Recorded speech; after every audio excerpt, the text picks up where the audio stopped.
បាទជំរាបសួរពុកម៉ែបងប្អូនទាំងអស់គ្នានេះគឺជាពងដែលយើងទៅផលិតបានសម្រាប់ចងភ្ជាប់ជាមួយ banner បាទដើម្បីលម្អក្នុងឆាកពិធីសង្ក្រាន្តឆ្នាំថ្មីរបស់យើងបាទហើយផ្នែកខាងនេះយើង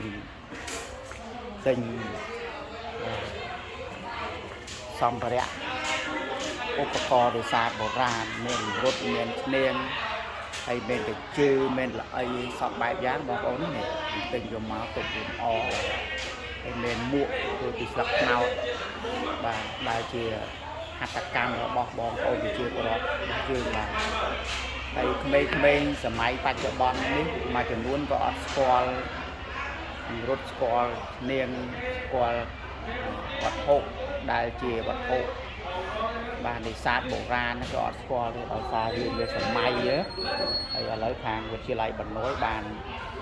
ទិញសម្ភារៈទាំងអស់នេះសម្រាប់លម្អបាទបងប្អូនមកនេះយើងទិញយកមកអត់ទាន់នេះយកមកពោទុកនេះសិនហើយនេះគឺជាផ្កាយដែលយើងរៀបចំបាទអញ្ចឹងសម្ភារៈកំពុងធ្វើបន្តបាទ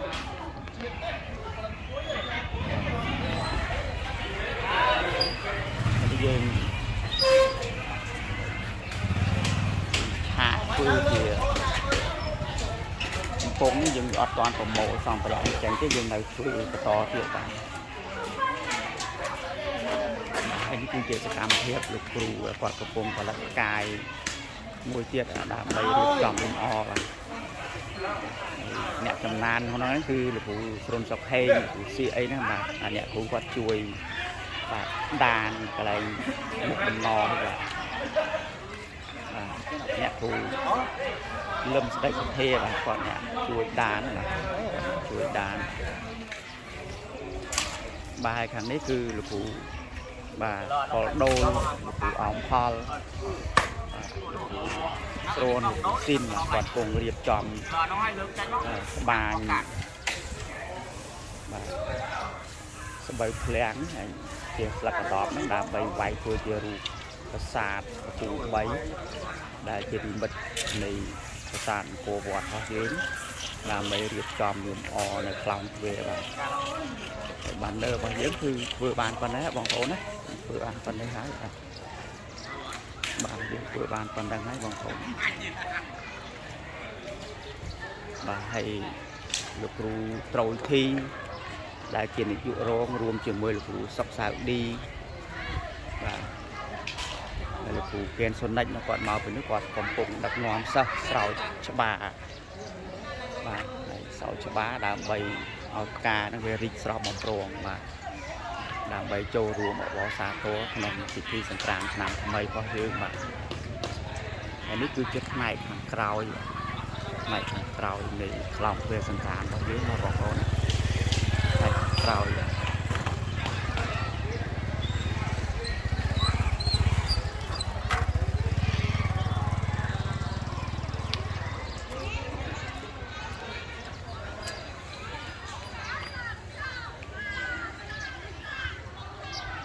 បាទយើងវាយបានមកផ្ទាំងបងប្អូនយើងវាយបានមកផ្ទាំងហើយយើងវាយបានមកផ្ទាំងហើយមកផ្ទាំងទៀតគាត់កំពុងធ្វើណាបងប្អូនណាគាត់កំពុងធ្វើ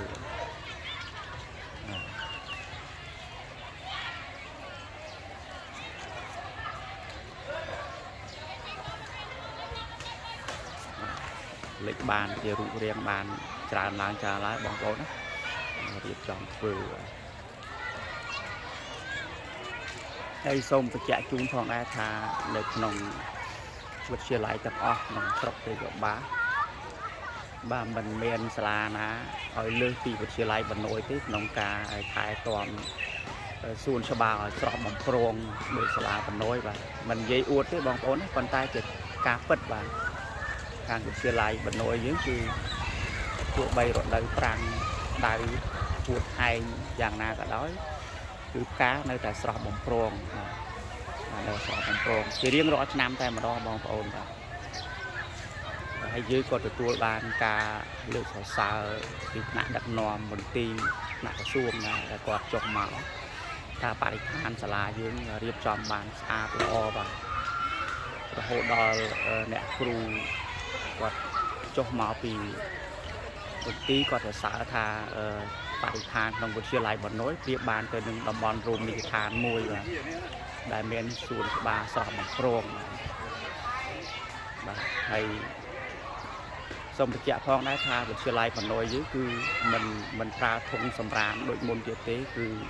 dương tùng đọp ở xa xa như sau nhằm mà ha hái cứ có mẫu sầm rán nó vô tự và tục đặt ở bàn trầm tên nó lại chạm sầm rán đã bị độc trao và chân xà lá dương ở miền thùng sầm rán thì là thì tục đọp quạt miền tùng vô tới nhằm mà ha ấy hái cứ thời vô bao vô cài ấy tập nó vô từ và tục đại bàn trầm tới ấy trăm cùng môi cho tự đặt lại cùng nô sầm rán đã bị chưa cả độc trao cùng coi cô chờ thì bên phần này rồi thì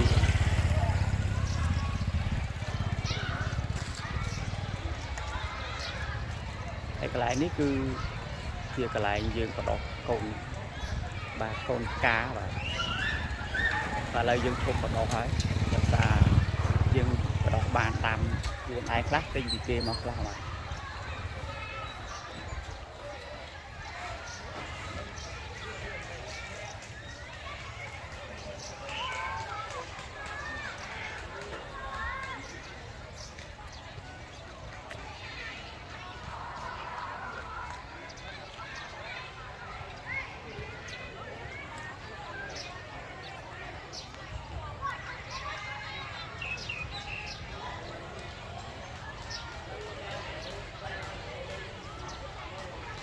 đây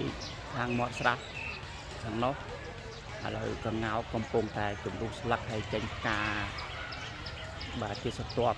máu về ở toàn đi tê bà toàn nó ngày đó khái về đi máu sọt xá ra bong ốn bà chân nhung chạy chun còn đấy rụt thiệt đây trong đặt chân thì vừa chia lại một hồi